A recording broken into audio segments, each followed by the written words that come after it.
நீங்கள் பார்த்துக் கொண்டிருப்பது தமிழ்நாடு முக்கிய செய்திகள்.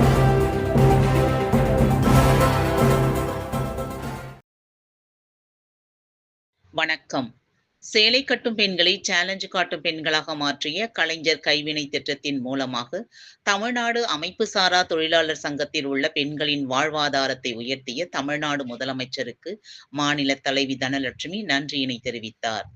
2024-25 ஆண்டுக்கான நிதிநிலை அறிக்கையின்படி தமிழ்நாடு மாநிலத்தில் உள்ள அனைத்து கைவினைஞர்களுக்கும் முழுமையான ஆதரவை அளிக்கும் வகையில் நிதி உதவி, திறன் பயிற்சி மற்றும் அவர்களின் வளர்ச்சிக்கு தேவையான அனைத்தையும் விரிவாக உள்ளடக்கியதாக இருக்கும் வகையில் தமிழ்நாடு முதலமைச்சர் அவர்கள் கலைஞர் கைவினை திட்டம் என்ற திட்டத்தினை தொடங்கி வைத்தார்.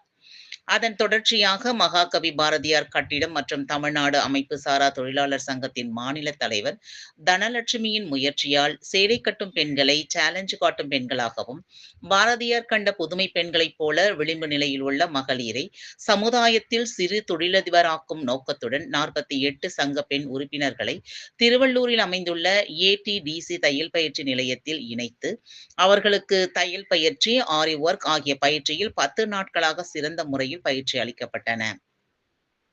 மேலும் மாவட்ட தொழில் மையத்தில் தமிழ்நாடு அரசு வழங்கப்படும் கடன் உதவி பெற உதவியாக விளங்கி வரும் கலைஞர் கைவினை திட்டத்தினை தொடங்கி வைத்த தமிழ்நாடு முதலமைச்சர் ஸ்டாலின் அவர்களுக்கு மகாகவி பாரதியார் கட்டிடம் மற்றும் தமிழ்நாடு அமைப்பு சாரா தொழிலாளர் சங்கத்தின் சார்பில் நன்றிகளையும் வாழ்த்துக்களையும் தெரிவித்து பேரணியாக சென்றனர்.